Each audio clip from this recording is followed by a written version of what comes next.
U.S. President Donald Trump promised his Turkish counterpart Recep Tayyip Erdogan in a phone call Friday that the U.S. will no longer provide weapons to the PKK terrorist group's Syrian offshoot, the People's Protection Unit's YPG, Foreign Minister Mevlut Cavusoglu said. Speaking to reporters after the phone call between the two leaders, Cavusoglu welcomed Trump's guarantee, saying Turkey wants to see the decision being implemented. The governments strongly disagree over the path ahead in Syria, with the U.S. backing the Democratic Union Party PYD and its armed wing the YPG in the war against Daesh, a position that has angered Ankara. Turkish officials have reiterated countless times that the PYD and YPG are no different than the PKK, which is a globally recognized terrorist group. The foreign minister also said President Erdogan told Trump that minor issues like the visa row should not be qualified as problems between US and Turkey. After the phone call, President Erdogan said on Twitter after the phone call that the discussion was productive, including a photograph from his office with the Post. Foreign Minister Mevlut Cavusoglu, Intelligence Chief Hakan Fidan, Chief Advisor Ibrahim Kalin and Private Secretary Hasan Dogan were also present during the phone call. Bugün ABD Başkanı Sayın Donald Trump verimli bir telefon görüşmesi gerçekleştirdik. pic.twitter.com 8DTM5Q1M Recep Tayyip Erdogan at RT_Erdogan November 24, 2017. A presidential statement said late Friday that the two leaders stressed the importance of strengthening bilateral ties and agreed on the joint fight against all terrorist organizations including Daesh, PKK and the Gulenist terror group FETÖ, while the White House said in a statement that Trump reaffirmed the strategic partnership between the U.S. and Turkey, particularly in combating terrorism in all its forms and fostering regional stability.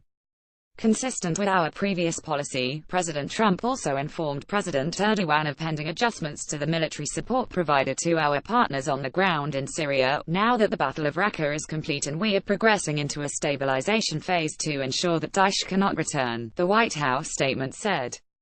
The two presidents also discussed the purchase of military equipment from the U.S., the statement added.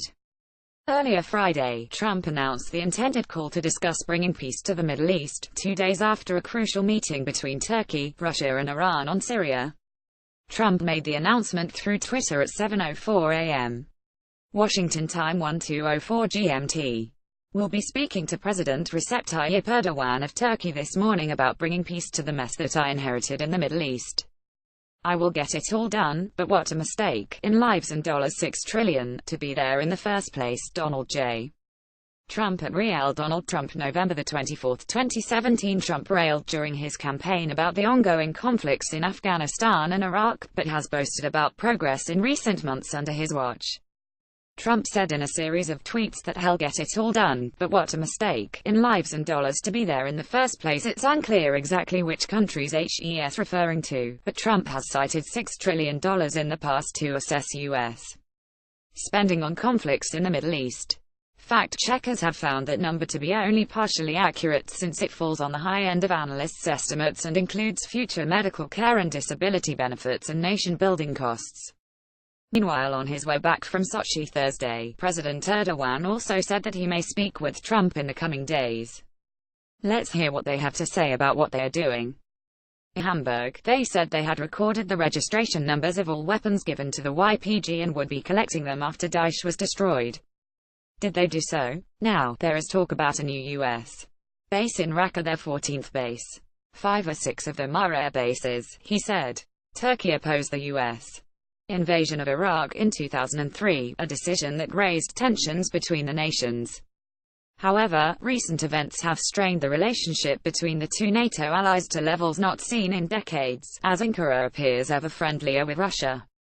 During the phone call, Trump has also touched upon the issue regarding the detention of 2 locally employed staff at a U.S. consulate in Turkey, who were arrested over suspected links to the Gulenist terror group FETÖ, while Erdogan criticized the U.S. move to indict 15 Turkish security officials during his Washington visit in May, calling the indictment undemocratic and labeling it as not binding for Turkey. Turkey also wants Fethullah Gulen, the leader of the Gulenist terror group FETÖ, extradited on charges of related to July 15 coup attempt, sham trials and infiltration into state institutions.